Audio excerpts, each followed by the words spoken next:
வணக்கம். இந்த பதிவில் இளம்பெண்களுக்கு ஏற்படும் கண் திருஷ்டி, அதற்கான பரிகாரம் என்னன்னு சொல்லி பார்க்கலாம். திருமண வயதை அடைந்த நம் வீட்டு இளம்பெண்களுடைய அழகை பார்த்து ஒரு சில ஆண்கள் ஏக்கத்துடன் பார்ப்பதுண்டு. இதனால் கண் திருஷ்டி ஏற்பட்டு அதனால் உடல்நலம் பாதிக்கப்படுவது உண்டு நம் வீட்டு பெண்களுக்கு. இத்தகைய திருஷ்டிப்பட்ட நம் வீட்டு இளம்பெண்கள் உடல் சோர்வும் மனசோர்வும் பிரமை பிடித்தவங்க போல இருப்பாங்க. அவங்களால சாப்பிட முடியாது, தூக்கம் வராது, தூங்கினாலும் பலவித கனவுகளால் பாதிக்கப்பட்டிருப்பாங்க. இதே போல நம்ம வீட்டு பெண்களுக்கு இது மாதிரி ஒரு பிரச்சனை இருந்துச்சு அப்படின்னா அது கண் திருஷ்டின்னு சொல்லி நம்ம கண்டுபிடிச்சிடலாம். அதற்கான பரிகாரம் என்னங்கிறத நம்ம பார்க்கலாம். வீட்டு பெண்கள் இது மாதிரி திருஷ்டி தோஷத்தால் பாதிப்பு அடைஞ்சாங்க அப்படின்னா வெள்ளிக்கிழமை மாலை நேரத்தில் ஒரு 6 மணிலேருந்து 7 மணிக்குள்ள நம்ம வீட்டில் நடுப்பகுதியில் வடக்கு முகமாக நிற்க வைத்து சிறிது உப்பு 6 மிளகாய் வற்றல் இடக்கையில் வைத்து கொண்டு தலை முதல் கால் வரை முன்னும் பின்னும் உடல் முழுவதும் தடவ வேண்டும். இதை யார் செய்யறது அப்படின்னா பெண்ணுடைய அம்மா செய்யலாம், இல்லைன்னா அவங்க பாட்டி இருந்தாங்கன்னா பாட்டி செய்யலாம். தலையை சுற்றி இடப்பக்கமாக 3 முறையும்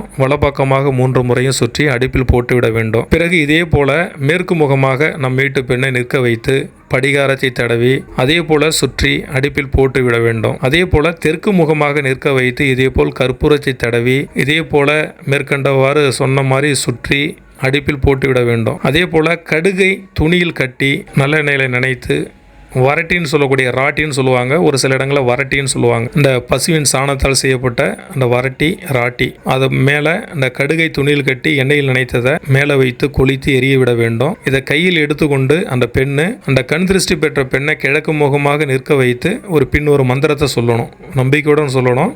ஓம் மங் செங் சங் வங் ஸ்வாகா. இந்த மந்திரம் நீங்கள் சொல்லுவதற்காக அந்த ஸ்க்ரீனில் காமிக்கப்படுது, அதை கொஞ்சம் ஃபாலோ பண்ணிங்க. 9 தடவை இந்த மந்திரத்தை சொல்லிக்கொண்டே அந்த பெண்ணை 9 முறை வலப்பக்கமாக சுற்றி வர செய்யணும். அதே போல் இடப்பக்கமாகவும் சுற்றி வரணும் இந்த மந்திரத்தை சொல்லிக்கொண்டே. இப்படி செஞ்சாங்க அப்படின்னா நம்ம வீட்டில் இருக்கக்கூடிய இளம்பெண்கள் இது போல் திருஷ்டி தோஷத்தால் பாதிக்கப்பட மாட்டாங்க. நம்பிக்கையுடன் செய்யுங்க. இது முழுமையான பரிகாரத்திற்கான தீர்வு. குலதெய்வத்தை வேண்டிக் கொண்டு உங்களுடைய குலதெய்வத்தை வேண்டிக் கொண்டு இந்த கண் திருஷ்டி தோஷத்திற்கான பரிகாரத்தை செய்யுங்க. மிக எளிய முறை இந்த பரிகாரம்.